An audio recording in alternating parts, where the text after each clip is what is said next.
It's the Life Upfront Engineering Podcast. I'm your host, Jeff Waters, covering ideas, people, and products on the cutting edge of product development. As always, join the conversation at lifeupfront.com. Today on the show, a University of Wisconsin professor who knows more about sculpting than Michelangelo, believes in Meshless Fe, and is CEO of Intact Solutions, the makers of Scan and Solve CAE software. Vadim Shapiro, welcome to the show. Thank you, Jeff. Interesting introduction. We'll come back to Michelangelo at some point, I'm sure. And meshless. Yep. Yeah. So to start off with, what is Scan and Solve and where did it come from? Right. So Scan and Solve, the term was coined as part of the research at the University of Wisconsin, funded by the National Science Foundation. And the effort, the technology was aimed to develop. The effort was aimed to develop the technology that can perform structural simulation directly from native models.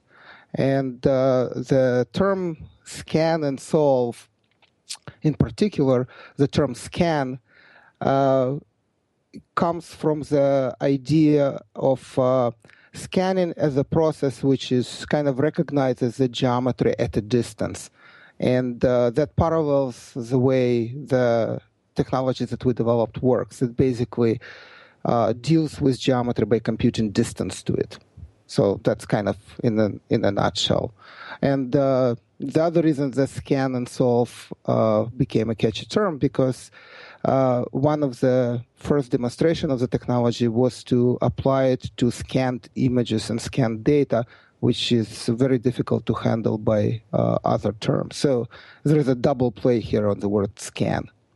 Yeah, so let's talk about that. I mean, the meat of this, I think the really innovative piece of what you're doing is you get to what and I'm doing air quotes, what we call meshless FEA, meaning that your user doesn't spend any time doing what a traditional FEA user does when he's creating a mesh, doing the mesh sizing, making sure that the elements are all perfectly shaped, failing to mesh because there's some problem with the geometry or the geometry is too complex. You skip all of that.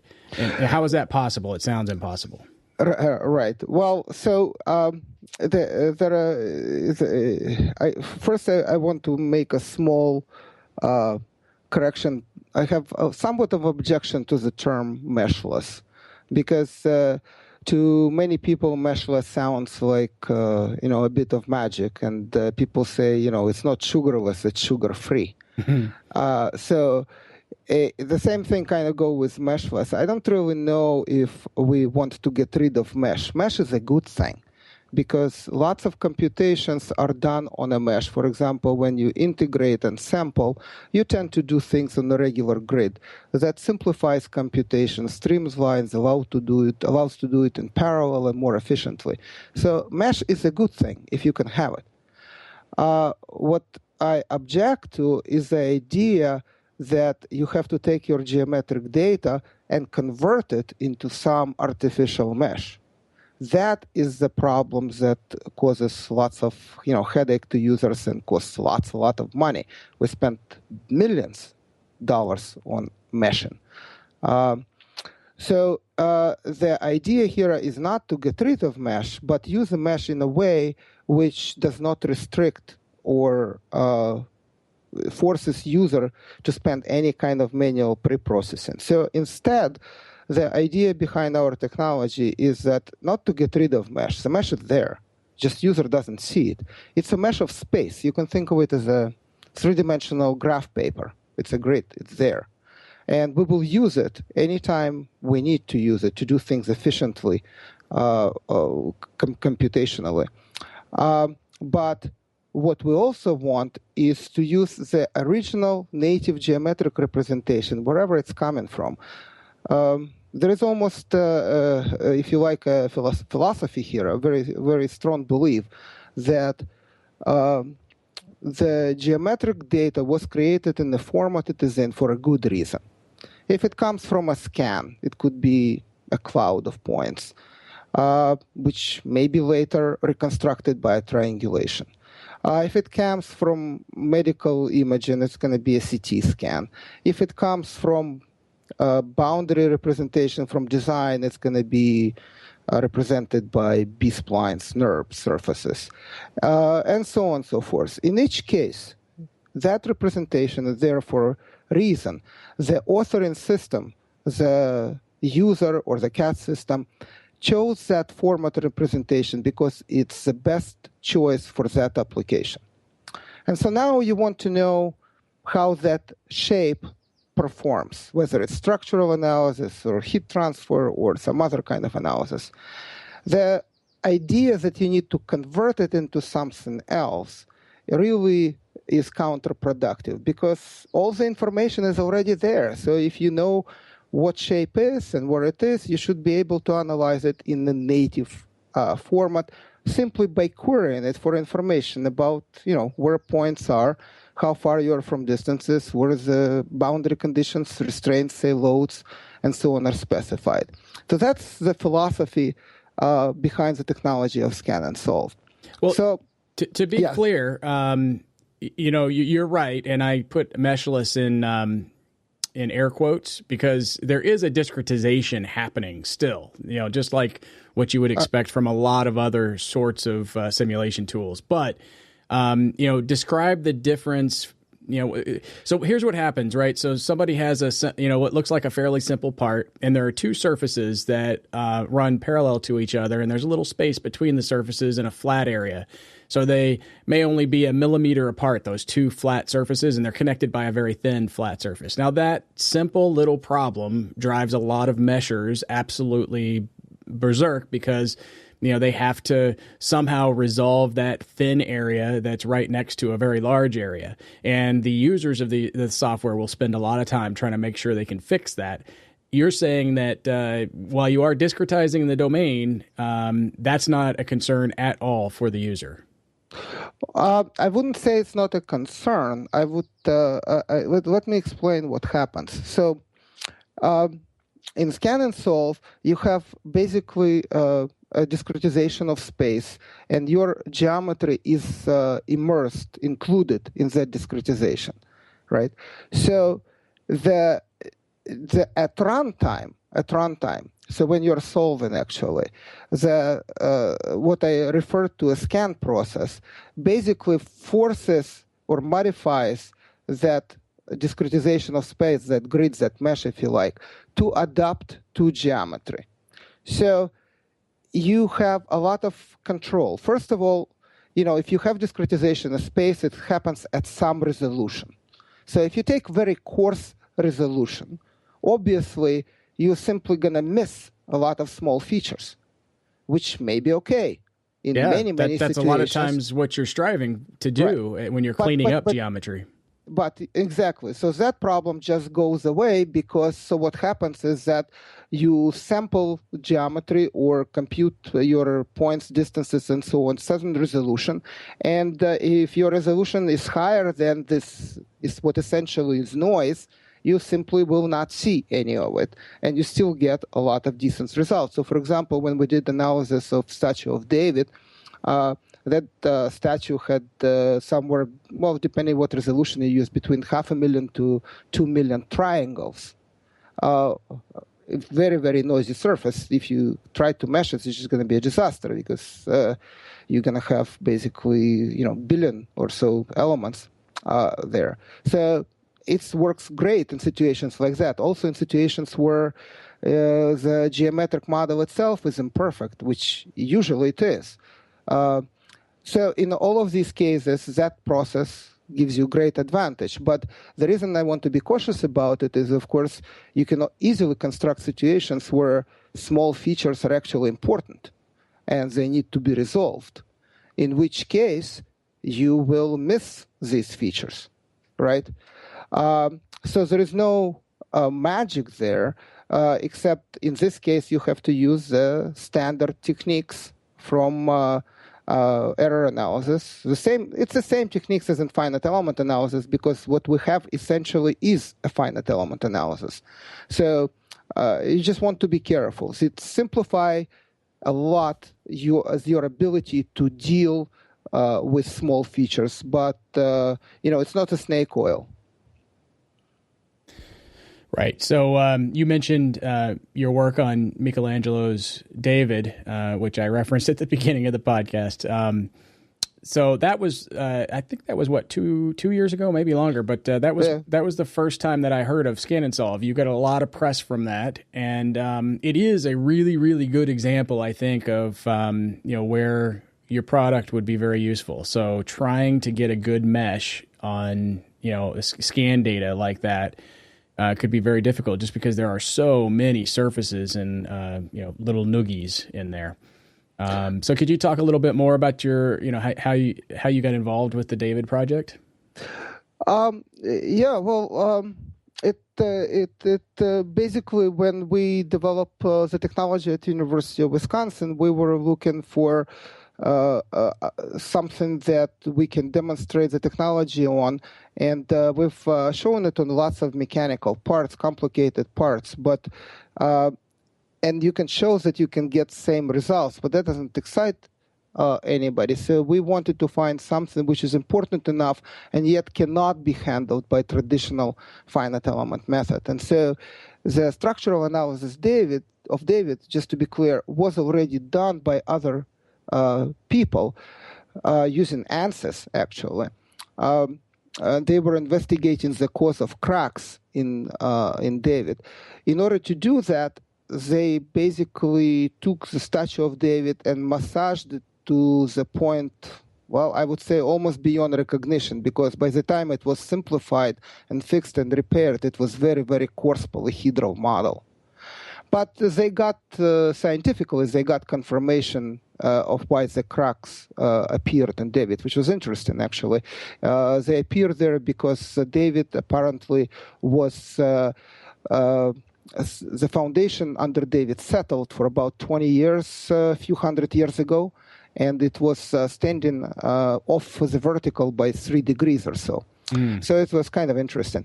But nobody has done analysis on the model of David as it stands. And I'm going to say, there is some value in that, because if somebody got involved and simplified all of that, then you don't really know what's going on anymore. So what we did is we simply took the model of David as it was scanned from Stanford University, and we just ran Scan and Solve on that at very high resolution, and got beautiful confirmation. It basically was very consistent with the analysis results before, but it was done on original model. So you could see exactly where the cracks would be. If you simplified it and you got it, it's kind of in that general area, but you're not even showing it on the original model. You're showing it on this funny coarse mesh, which is kind of near the model. But we did it right on that model, which was scanned, and it worked beautifully and got a lot of attention. So that definitely had helped us, put Scan and Solve on the map. Yeah. Now, the product is available as a plugin to Rhino today. And Rhino, Rhinoceros 3D, Rhino for short, is pretty well known in design circles, less so in mechanical CAD circles. It's not a tool that I normally think of finding a big group of FEA users who are using Rhino. So why that decision? Right. So first, let me say that we have actually integrated Scan and Solve with 3 or 4 different representations. So, for example, it can work with any polyhedral representation. We've integrated it with Parasolid, which is inside SolidWorks and NX. And we've integrated it, we've demonstrated that we can work directly even from point cloud data.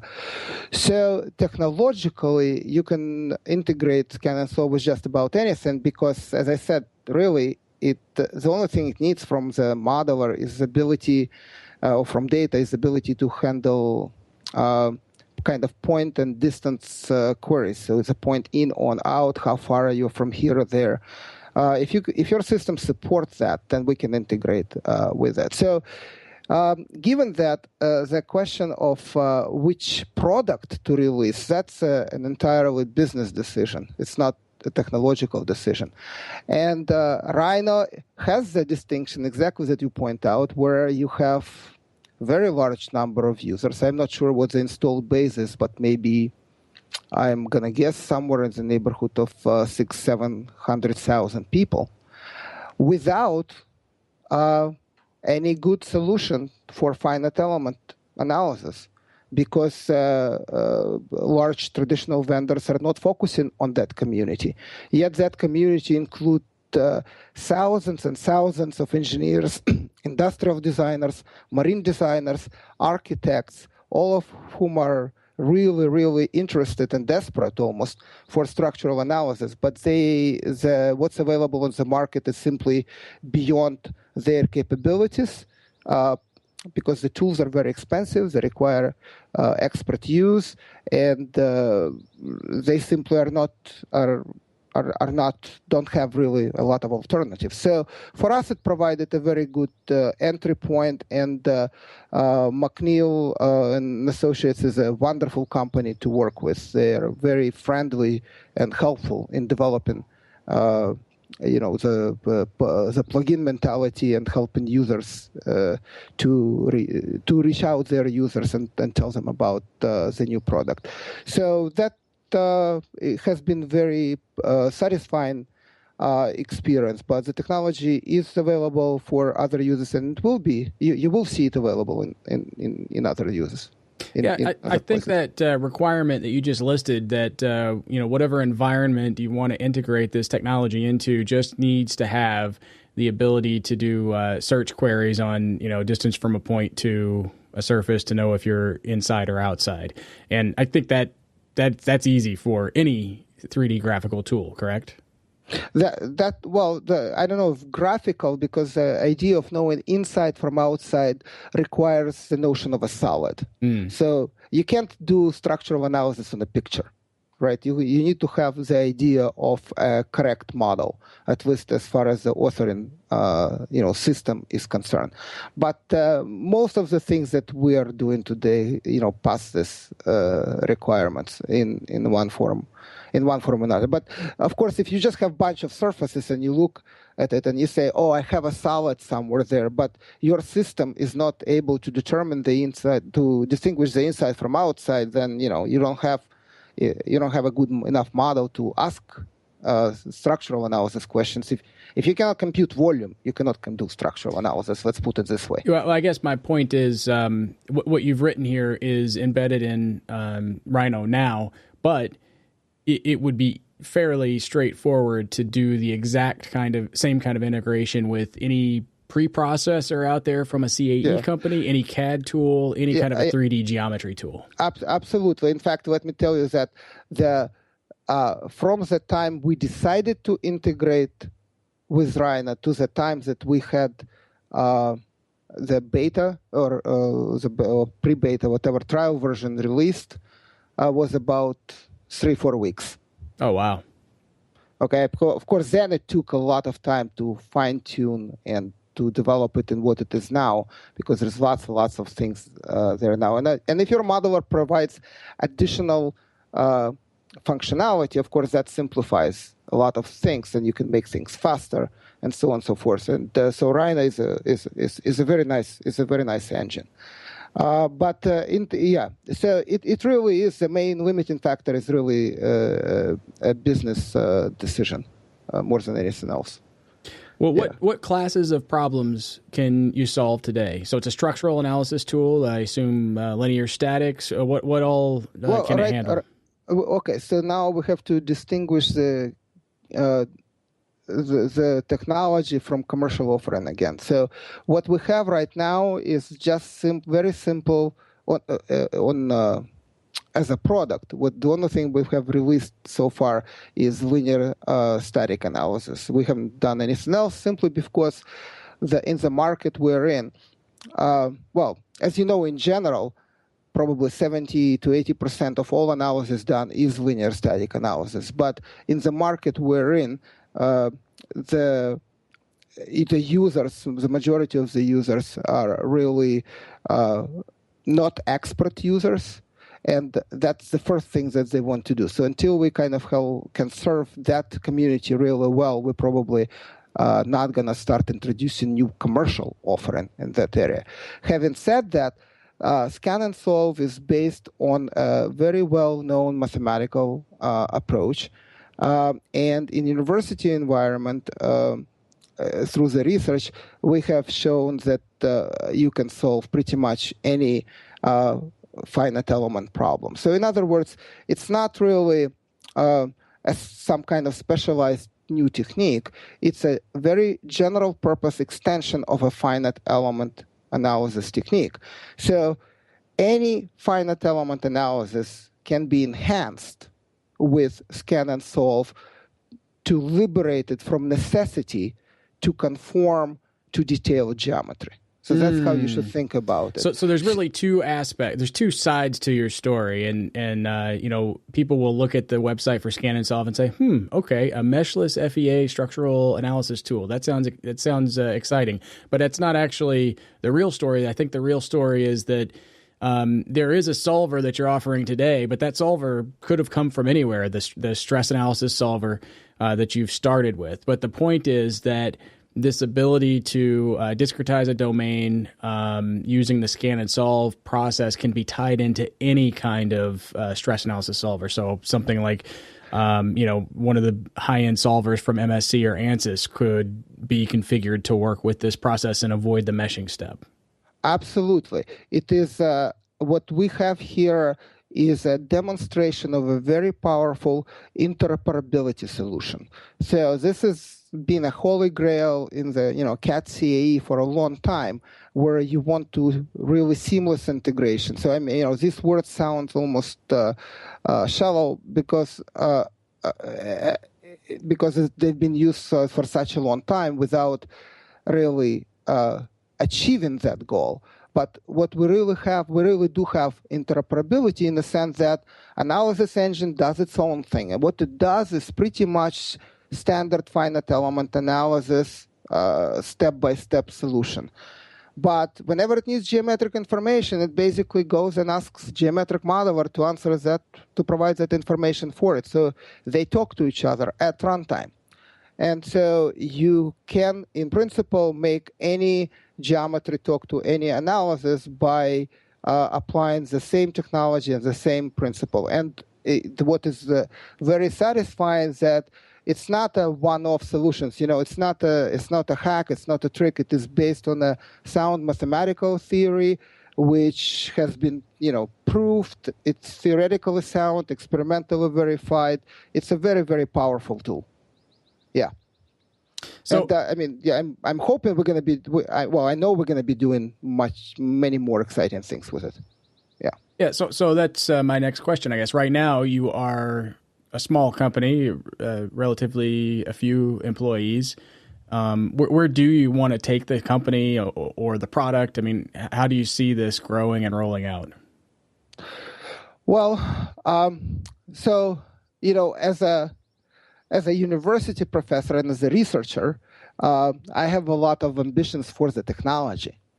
Now, when you ask about the company is unfortunately limited by finances and reality. Reality is a is a funny thing, and business conditions. So, from a business perspective, I think our greatest opportunity is not in making more sophisticated and advanced analysis capabilities and compete with vendors like ANSYS and MSC. In fact, we don't want to compete with them, and in fact, many of our users buy Scan and Solve in addition to ANSYS and MSC because it simply provides different capability. So rather, we think of Scan and Solve as a great solution to interoperability. So we will go probably first after all those areas where interoperability has been a limiting factor, just like with David. And so, for example, I think lots of people are talking about cloud simulation. So putting simulation on the cloud. But I'm going to suggest that as long as you have to deal with data preparation, conversion, healing, and meshing, that is not that does not really make a lot of sense, in the sense that it is it's great to put simulation on the cloud, but what you're missing is a complete automation. So in other words, you can put things on the cloud, but if you're doing the same things that you're doing today, and it takes you many hours to prepare data before you can simulate it, it kind of defeats the purpose. With scan and solve technology, because there is no pre-processing, the users could simply upload their models somewhere, or maybe even not upload them, but just provide an interface to query their models. And we will be able to provide fully automated solution on the cloud and return users results of their simulation and do it in parallel and do it on, taking advantage of massive infrastructure that sits somewhere else. And provide ability to simulation for users, for example, who want to do 3D printing or scanning or collaborative spaces. This is where great opportunities for interoperabilities are.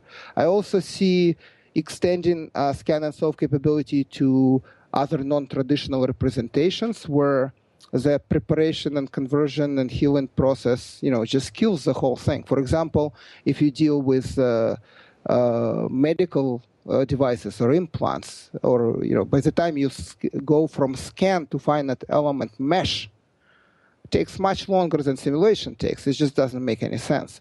So there is lots of applications where we can provide capabilities today that are unmatched by high-end vendors.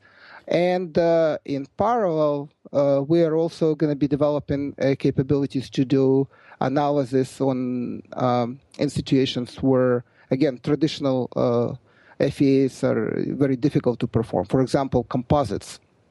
Composites are very difficult to handle with traditional finite element analysis tools. The complexity and the modeling, the preparation process, again, the interoperability solutions simply do not really exist in that arena. So these are just some examples. So I'm kind of two minds. On the research side, I want to put more and more advanced capabilities into this technology. But on a commercial side, I think interoperability is what we're going to go after.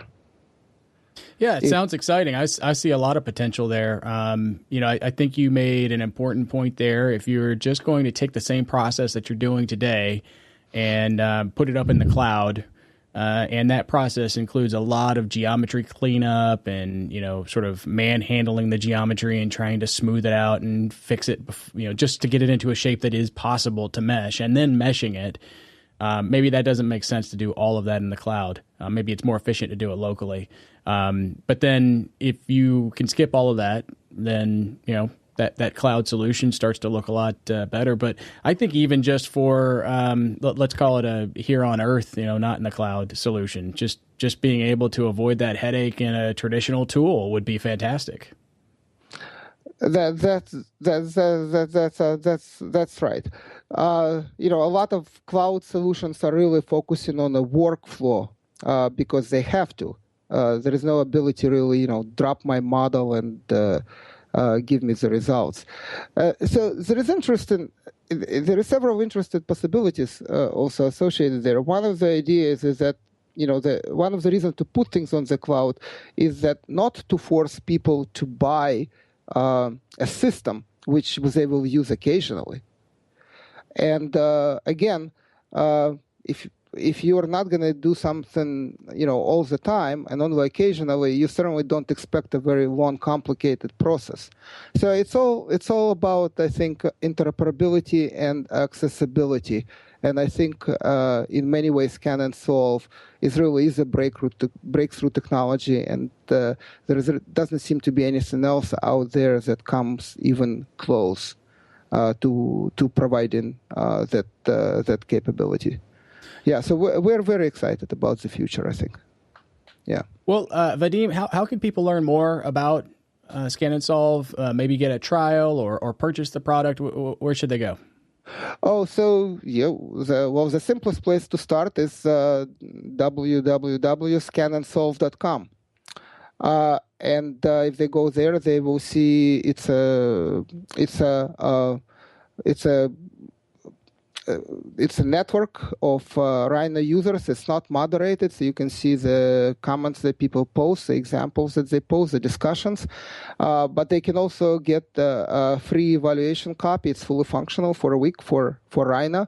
And by the way, Rhino is also free as evaluation copy, so there is absolutely no barriers to just go in there and playing with it and trying it and see how it works. There is also videos they can watch how other people are using it, but that's probably the best place to start. And then from there are links to the company. There is documentation, there is technical papers, and so on and so forth. And of course, if people would like to talk to us, we would be very, very happy to talk to other both users and companies, because one of our strategies is to build collaborations. Just like we build collaboration with McNeil, we are looking to build collaboration with other companies, because I think that's the best way we can reach out to their users. So we are always open for further discussions. Fantastic. Vadim, I really appreciate you coming on the show today and talking a little bit about Scan and Solve. And maybe we'll have you back on in the future, too. Thank you very much for inviting me, Jeff. It was a pleasure, and I'm grateful for the opportunity to tell our story.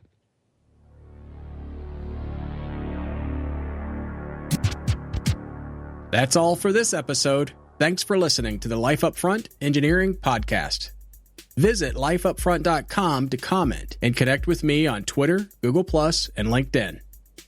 Also, you can really help the show by leaving a review on iTunes. Thanks again. Until next time.